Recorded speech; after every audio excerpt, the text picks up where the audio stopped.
जिस गरीब घर जमाई के पास अपनी टूटी साइकिल का पंचर बनाने तक के पैसे नहीं थे, कैसे उसने लगा दी एक हीरो के हार के लिए 100 करोड़ की बोली। जिस डायमंड नेकलेस को बड़े बड़े करोड़पति भी खरीद नहीं पाए थे, उसे कैसे खरीद लिया एक गरीब पटीचर घर जमाई ने।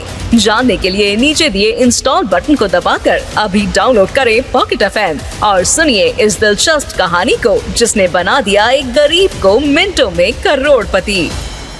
अबे ओ हरामखोर, ये बाथरूम कितना गंदा है, जल्दी आकर साफ कर इसे। जी माँ जी, मैं अभी साफ कर देता हूँ। अक्सर ससुराल में जमाई का सम्मान और सत्कार किया जाता है, लेकिन अभिनव की औकात अपने ससुराल में कुत्ते से भी बदतर थी और वो घर के कामों को नौकर की तरह किया करता था। वैसे तो अभिनव की सास का नाम शर्मिला था, लेकिन वो अपने जमाई को गालियाँ देने में बिल्कुल भी नहीं शर्माती थी। कहाँ मर गया कानचोर, बाथरूम में कहीं सो तो नहीं गया? जल्दी आकर मेरे पैर दबा। जी आया। घर का काम करते करते अभिनव भूल चुका था कि आज उसकी पत्नी अनन्या का बर्थडे था। वो सुबह से घर की साफ सफाई करने में इतना व्यस्त था कि अभी तक उसने अनन्या को विश तक नहीं किया था। अभिनव शर्मिला के पैर दबा ही रहा होता है कि तभी वहाँ अनन्या आती है और उसके ऊपर बरसते हुए कहती है, तुमसे शादी करवा कर दादाजी ने मेरी जिंदगी जहन्नुम बना दी है। मैं इसके लिए दादाजी को कभी माफ नहीं करूंगी। आज भी मैं उस मनहूस रात का राज जानने के लिए बेताब हूँ, जिसकी वजह से मुझे आज तक तुम्हें झेलना पड़ रहा है। खैर, तुम्हें याद भी है कि आज मेरा बर्थडे है? वो सॉरी अनन्या, घर के काम में ध्यान नहीं रहा। Happy birthday. Happy birthday my foot. अपनी ही किस्मत फूटी है कि ये निकम्मा हमारी जिंदगी में आ गया। कल ही मिश्राइन के दामाद ने उसकी बेटी के बर्थडे पर उसे आईफोन गिफ्ट किया और एक ये निठल्ला फूल भी कागज का ही दे सकता है। अच्छा, मेरी बर्थडे पार्टी में मैं क्या करूंगी मम्मी? जब मेरे सभी दोस्तों को पता चलेगा कि मेरा पति एक नकारा घर जमाई है, तो वो लोग मेरा कितना मजाक उड़ाएंगे। मेरी कमाई हुई पूरी इज्जत मिट्टी में मिल जाएगी। अनन्या की इस बात को सुनकर शर्मिला को गुस्सा आ गया और उसने तभी अपने पैर दबा रहे अभिनव को एक लात मारी और उठकर उसे कॉलर से पकड़ते हुए बोली, सुन बे बेशरम, तेरे पास शाम तक का टाइम है। अनन्या के लिए एक शानदार गिफ्ट लेकर अच्छे कपड़े पहनकर ही पार्टी में आना, समझा? मेरी बेटी की इज्जत कम हुई तो याद रखना, मैं तेरी कॉल उधेड़ दूंगी। अरे माँ जी, लेकिन मैं कहाँ से लाऊंगा महंगा गिफ्ट? मेरे पास तो मेरी साइकिल का पंक्चर बनवाने के भी पैसे नहीं है। ये सब तब सोचना था जब तूने शादी के पहले वो रात मेरी बेटी के साथ गुजारी थी। उसी की वजह से मेरे सठियाए ससुर ने तुझे मेरी बेटी के पल्लू से बांध दिया। शर्मिला की तीखी बातें सुनकर अभिनव की आंखों के सामने वो मनहूस रात फिर से जिंदा हो गई। उस रात अभिनव डिलीवरी की शिफ्ट खत्म करके अपनी गर्लफ्रेंड वैभवी का बर्थडे सेलिब्रेट करने उसके घर पहुंचा। तब वहाँ पहले से वैभवी के दोस्त मौजूद थे। Hello Vaibhavi, happy birthday my love. ये देखो, मैं तुम्हारी फेवरेट पेस्ट्री लेकर आया हूँ। अभिनव, तुम प्लीज जाओ यहाँ से।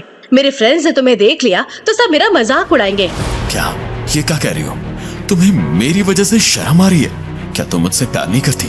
अरे बेवकूफ, वो सिर्फ एक टाइम पास था। तुम्हें क्या लगता है कि मैं एक डिलीवरी बॉय के साथ अपनी सारी जिंदगी बिताऊंगी?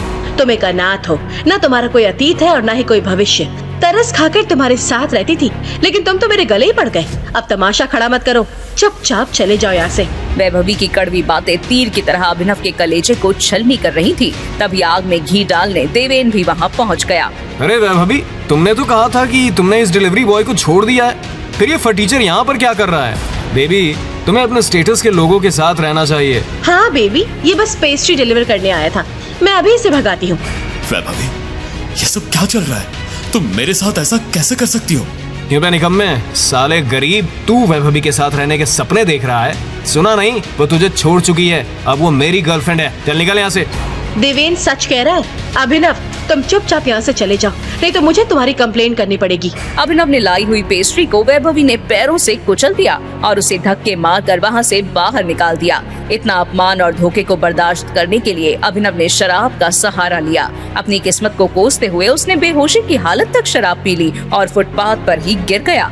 तभी एक ब्लैक SUV उसके पास आकर रुकी। उसमें से एक पावरफुल आदमी के साथ 3-4 बाउंसर उतरे और बेहोश अभिनव को घेर कर खड़े हो गए। सर, ये ID कार्ड मिला है, अभिनव नाम है और शायद डिलीवरी का काम करता है। तो इसका मतलब ये कि बकरा हलाल होने के लिए अब तैयार है। इसे गाड़ी में डालो और इसे अनन्या के कमरे में चुपचाप सुला दो। अगले दिन जब अभिनव की आंखें खुली तो उसे बीती रात का कुछ भी याद नहीं था। उसके बगल में सोई खूबसूरत अनन्या भी इसे देखकर चौंक गई। तुम कौन हो और इस कमरे में कैसे आए? मेरा यकीन करो, मुझे कल रात का खुद भी कुछ याद नहीं। मैं खुद हैरान हूँ कि मैं यहाँ कैसे पहुँचा। अनन्या ने अभिनव की एक बात नहीं सुनी और उसे एक जोरदार थप्पड़ जड़ दिया। तभी दरवाजे पर अनन्या के दादाजी हरदेव सिंह ने दस्तक दी। ए लड़के, कौन है तू? अनन्या कौन है ये लफंगा और तुम्हारे कमरे में कैसे आया? दादाजी मुझे नहीं पता ये मेरे कमरे में कैसे आया, मेरा यकीन कीजिए। मुझे भी कुछ याद नहीं आ रहा, मैं यहाँ कैसे आया। अनन्या, तुमने जो किया उसकी सजा तुम्हें मिलेगी। तुम्हें हमारे परिवार का नियम और कानून पता है। आज से ये लड़का तुम्हारा पति है। दादाजी मेरी बात तो सुनिए, मैं सच कह रही हूँ। हरदेव ने अनन्या की कोई बात नहीं सुनी और अभिनव को घूरते हुए अपने आदमियों से कहा, इसे इतना मारो कि कल रात का सब कुछ याद आ जाए। इसे भूखा रखो, पानी की एक एक बूंद के लिए तरसाओ और जब होश आ जाए तब पंडित को बुलाकर इन दोनों की शादी करा देना। उस रात की पहेली में उलझे हुए अभिनव को शर्मिला ने जगाते हुए कहा, अबे शेख चिल्ली, किन ख्यालों में खो गया? कान खोलकर सुन ले। मैं कुछ नहीं जानती। अदिनाज, अनन्या के लिए तू एक महंगा गिफ्ट नहीं लाया तो याद रखना, आज के आज मैं अनन्या की शादी हमारे बिजनेस पार्टनर के बेटे चिराग से करवा दूंगी। मम्मी जी, मैं कितनी बार कह चुका हूँ कि उस रात में अनन्या के कमरे में। चुप, मुझे तेरी बकवास कहानी फिर से नहीं सुननी है। दूर हो जा मेरी नजरों से, बेशरम। क्या अभिनव अनन्या के लिए महंगा गिफ्ट ला पाएगा? आखिर कैसे बचाएगा अभिनव अपनी शादी को टूटने से?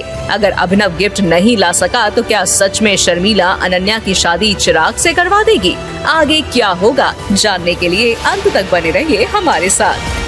अपनी सास और बीवी की नजरों में अभिनव सिर्फ एक नाकारा घर जमाई था, लेकिन उसकी असलियत कुछ और थी जिससे हर कोई अनजान था। अभिनव ने इस बेइज्जती का बदला लेने की ठान ली और वो तुरंत घर के बाहर निकला और सीधा होटल सफायर जा पहुंचा। अरे टाइगर, तुम अचानक यहाँ कैसे? लगता है पिंजरे में रहकर तंग आ गए हो, इसलिए अब तुम जंगल लौटना चाहते हो। अकरम, शेर पिंजरे में हो या जंगल में, लेकिन कभी दहाड़ना नहीं भूलता। बहुत खूब, तुम बातें बड़ी अच्छी कर लेते हो। अब ये बताओ, मुझे कैसे याद किया? आज अनन्या का बर्थडे है, मुझे उसके लिए एक खास तोहफा खरीदना है। अच्छा, तो मेरी नजर में तुम्हारी बीवी के लिए एक मशहूर और बेशकीमती हीरो का हार है, जिसका आज म्यूजियम में ऑक्शन हो रहा है। जाओ, उसे हासिल कर लो। याद रखो, वही हार तुम्हें तुम्हारे पिता के कातिल तक भी पहुंचा सकता है। क्या ये सच है? लेकिन उस हार का पापा के कातिल से क्या संबंध? तुम्हारे सारे सवालों के जवाब तुम्हें वो हार हासिल करने के बाद ही मिलेंगे। अब वक्त बर्बाद मत करो और तुरंत म्यूजियम पहुंचो। अभिनव बिना वक्त गवाए ऑक्शन हॉल पहुंच गया, जहां सिक्योरिटी गार्ड ने उसका हुलिया देखकर उसे बाहर ही रोक दिया। साले, अपना हुलिया देखा है? चप्पल घिसी हुई, शर्ट फटी हुई, और तुझे डायमंड ऑक्शन में जाना है? अरे शंभू भैया, इन जैसे चोर उचक्कों को हम बखूबी जानते हैं। लातों के भूत बातों से नहीं मानते। भागता है यहाँ से कि 2 डंडे लगाऊं? अरे मुझे अंदर जाने दो, मुझे मेरी बीवी के लिए डायमंड नेकलेस खरीदना है। आज उसका बर्थडे है। क्या कहा तूने? अपनी पत्नी को डायमंड नेकलेस गिफ्ट करेगा? अबे भागता है या पुलिस को बुलाऊं? चल निकल। इतना कहकर उस गार्ड ने अभिनव को धक्का मारकर वहां से भगाने लगा। तभी वहां अभिनव की एक्स गर्लफ्रेंड वैभवी अपने नए करोड़पति बॉयफ्रेंड देवेन के साथ पहुंच गई। अभिनव को वहां उस हालत में देखकर देवेन उस पर तंज कसते हुए कहता है, अरे वैभवी, ये तो तुम्हारा फटीचर एक्स है ना? देखो, जब से तुमने उसे छोड़ा है इसकी क्या हालत हो गई है। गार्ड भैया, क्यों बेचारे को भगा रहे हो? बेचारा गरीब देखना चाहता है कि अमीर लोग कैसे रहते हैं, कैसे शॉपिंग करते हैं, तो देखने दो ना। अरे मैडम, इसने अंदर कोई उल्टी सीधी हरकत कर दी तो हमारी नौकरी खतरे में आ जाएगी, इसलिए इसे जाने नहीं दे रहे हैं। अरे भाई, तुम चिंता मत करो, इसकी जिम्मेदारी मैं लेता हूँ। वैसे भी गरीबों की मदद करना अच्छी बात होती है। अब इस गरीब की इच्छा है ये इस ऑक्शन में जाए तो मैं लेकर जाऊंगा इसे। अब मैं मेरी गर्लफ्रेंड के पुराने आशिक के लिए इतना तो कर ही सकता हूँ। देवेन की बात सुनकर वहीं खड़े अभिनव को गुस्सा तो जरूर आ रहा था, लेकिन अंदर जाने के लिए वो ये सब सह रहा था। अपने गुस्से को पीकर देवेन को तीखी नजरों से घूरते हुए अभिनव सीधा अंदर जाकर सबसे पीछे वाली कुर्सी पर बैठ गया। अंदर महंगी और नायाब हीरों की नीलामी चल रही थी। एक बेहद खूबसूरत लड़की हर आइटम को अनाप शनाप दाम में बोली लगाकर हासिल कर रही थी। अभिनव ने अपने बगल में बैठे एक आदमी से धीमी आवाज में पूछा, एक्सक्यूज मी सर, ये मैडम कौन है? अलियाना, शहर के सबसे खतरनाक माफिया, द माफिया किंग की मेंबर। जितनी सुंदर है उतनी खतरनाक भी। इससे अगर बोली में जीत गए तो जिंदगी से हार जाओगे।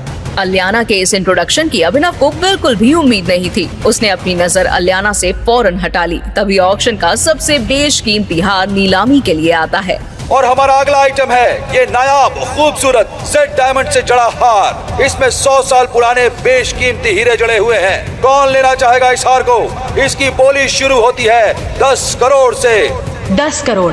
एक बार फिर बोली की शुरुआत की है मिस अलियाना ने। उनकी तरफ से 10 करोड़। इस बोली को कौन आगे बढ़ाना चाहेगा? उसके इस सवाल के जवाब में किसी ने कुछ नहीं कहा। अलियाना अगर किसी चीज पर अपना हाथ रख देती थी तो उसके बाद कोई उस चीज की तरफ आंख उठाकर भी नहीं देखता था। इतने में पीछे से एक आवाज आई, 11 करोड़। ये आवाज और किसी की नहीं बल्कि अभिनव की थी। ये सुनते ही अलियाना ने पलटकर अभिनव को देखा। अभिनव उससे अपनी नजरें चुरा रहा था। वो समझ गया था कि उसने अलियाना को नाराज कर दिया है। अभिनव की बोली से वैभवी और देवेन भी हैरान थे। ये भिखारी बोली कैसे लगा रहा है? और पंगा भी किससे ले रहा है? ये तो महाराज। 11 करोड़, वाह बहुत खूब। 15 करोड़। अलियाना जी की तरफ से 15 करोड़। और कोई है? 20 करोड़। 40 करोड़। बोली लगाते ही अलियाना ने अपनी तीखी नजरों से अभिनव को देखा और कहा, तुम्हें अब अपना हाथ पीछे खींच लेना चाहिए। वैसे भी तुम्हारे पास इतने पैसे नहीं होंगे। 100 करोड़। ये सुनते ही हॉल में बैठे सभी लोग चौंक गए। ऑक्शन मैनेजर ने अलियाना की तरफ देखा। अलियाना आगे बोली लगाने ही वाली थी कि तभी उसका फोन बज उठा। फोन पर उस शख्स की बात सुनने के बाद अलियाना ने ऑक्शन मैनेजर को आगे बोली ना लगाने का इशारा कर दिया। ऑक्शन मैनेजर ने टेबल पर हथौड़े को मारते हुए कहा, 100 करोड़ 1, 100 करोड़ 2, 100 करोड़ 3। और ये हीरो का हार हुआ मिस्टर अभिनव। ये हीरो का हार हुआ मिस्टर अभिनव जी का। ऑक्शन मैनेजर की आवाज सुनते ही पूरे हॉल में सन्नाटा छा गया था। किसी को भी अपनी आंखों पर विश्वास नहीं हो रहा था कि एक भिखारी से दिखने वाले आदमी ने 100 करोड़ की बोली कैसे लगा दी। अलियाना अभिनव की तरफ बढ़ी और उसने कातिलाना मुस्कान के साथ कहा, कंग्रेचुलेशंस, आज तक किसी ने भी मेरे सामने बोली लगाने की हिम्मत नहीं की। तुम पहले हो और शायद आखिरी भी। ये रहा मेरा कार्ड, कल मेरे ऑफिस चले आना। इतना कहकर अलियाना अपने आदमियों के साथ वहाँ से निकल गई। तभी ऑक्शन के बाद एक एक कर सब अपनी लगाई बोलियों का पेमेंट करने लगे। ऑक्शन मैनेजर अभिनव का नाम पुकारता है और उसे पेमेंट के लिए बुलाता है। अभिनव जी प्लीज अपना 100 करोड़ का पेमेंट कीजिए। ऑक्शन मैनेजर की बात सुनकर अभिनव के पसीने छूट गए और उसने अपना फोन निकाला और किसी को फोन मिलाया। डायल किया नंबर कवरेज क्षेत्र से बाहर है। The number you have dialed is out of coverage area.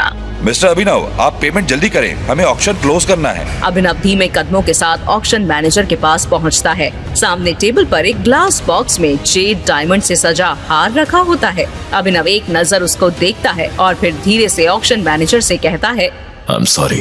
अचानक हॉल की बत्ती गुल हो जाती है और लोगों में अफरा तफरी मच जाती है। ये लाइट को क्या हो गया? अरे ये लाइट को क्या हो गया? Someone please check। तभी अचानक लाइट आ जाती है और ऑक्शन मैनेजर की आंखें फटी की फटी रह जाती हैं। ग्लास के बॉक्स से जेड डायमंड नेकलेस गायब था और सामने अभिनव का भी कोई पता नहीं था।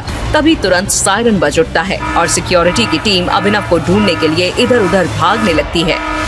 ग्लास बॉक्स के अंदर ऑक्शन मैनेजर की नजर एक कार्ड पर जाती है और जब वो उसे बाहर निकालता है तो उस पर लिखे नाम को पढ़कर उसके पैरों तले जमीन खिसक जाती है।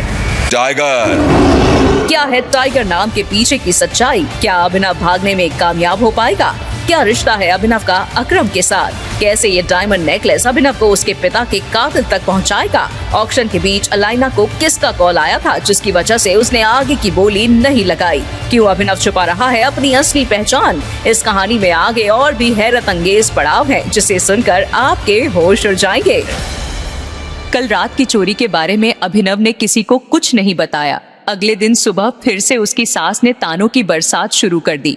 गरीब दामाद होने से तो अच्छा है कि बेटी कुंवारी ही मर जाए। एक तो गरीब और निकम्मा ऊपर से घर जमाए। बस बहुत हुआ अनन्या, इस कुत्ते को मेरे घर से बाहर फेंक। वो मेरा पति है माँ। तो फिर तू भी निकल जाए इसके साथ। अब और नहीं सहा जाता मुझसे। ठीक है, तो हम दोनों इसी वक्त यहाँ से जा रहे हैं। लेकिन अनन्या, हम जाएंगे कहाँ? हमारे पास न पैसा है न ही रहने की कोई जगह। मैं सड़क पर भी रह लूंगी अभिनव, लेकिन आपकी इंसल्ट नहीं होने दूंगी। अनन्या और अभिनव 2 जोड़ी कपड़े लेकर घर से निकल पड़े। ऑटो ऑटो, भैया जन कल्याण नगर चलो। अनन्या, लेकिन वो तो गरीबों की बस्ती है, तुम्हें इस तरह की जगह पर रहने की आदत नहीं है। हम प्राची के घर जा रहे हैं। मेरे बाकी दोस्त पैसों से तो अमीर हैं, लेकिन दिल से बहुत गरीब हैं। अनन्या, हम प्राची पर बोझ क्यों बने? हम किसी और बस्ती चलते हैं। अभिनव बार बार अनन्या से जन कल्याण नगर जाने के लिए मना कर रहा था, लेकिन अनन्या ने उसकी एक बात भी नहीं सुनी और वहाँ की बस्ती पहुंचकर जो हुआ वो देखकर अनन्या की आंखें फटी की फटी रह गईं। अभिनव जैसे ही ऑटो से उतरा तो वहाँ लोगों की भीड़ जमा हो गई। साथियों जल्दी आओ, अभिनव बाबा आए हैं, जल्दी आओ। आज हमारा इंतजार पूरा हुआ। अभिनव बाबा खुद चलकर हमारी बस्ती में आए हैं। बस्ती के लोगों ने किसी राजा और रानी की तरह अभिनव और अनन्या का स्वागत किया। गुलाब जल और दूध से उन दोनों के पांव धोए। भैया, आप लोगों को कोई गलतफहमी हो रही है। अभिनव आप ही की तरह मामूली सी नौकरी करता है। नहीं मैडम, अभिनव बाबा तो हमारे फैक्ट्री के मालिक हैं। इन्हीं की वजह से हमारा पेट पल रहा है। हमें रहने के लिए छत तक इनकी मेहरबानी से मिली है। ये सुनकर अनन्या के पैरों तले जमीन खिसक जाती है। वो कंफ्यूज खड़ी अभिनव को देखती रह जाती है। तभी बस्ती में रहने वाली एक पागल बुढ़िया अभिनव के पास आकर उसे कोसने लगती है। तू आ गया? तुझे कहा था ना यहाँ मत आना, फिर भी तू आ गया। अब तेरे परिवार के कर्मों की सजा तुझे भी भुगतनी पड़ेगी। माफिया डॉन के परिवार का कोई मर्द नहीं बचेगा। कौन थी वो पागल बुढ़िया? क्या माफिया डॉन का परिवार श्रापित है? क्या संबंध है अभिनव का माफिया डॉन के परिवार के साथ? अगर अभिनव इतना अमीर है तो फिर गरीबों की जिंदगी क्यों जीता है और घर जमाई बनकर क्यों रहता है? क्या है अभिनव की असलियत? इस कहानी का अगला एपिसोड आपके होश उड़ा देगा। तो अभी नीचे दिए इंस्टॉल बटन पर क्लिक करें और डाउनलोड करें पॉकेट FM ऐप और सुनिए बदलती किस्मत और बदलते रिश्तों की कहानी द रिटर्न ऑफ टाइगर बिल्कुल मुफ्त।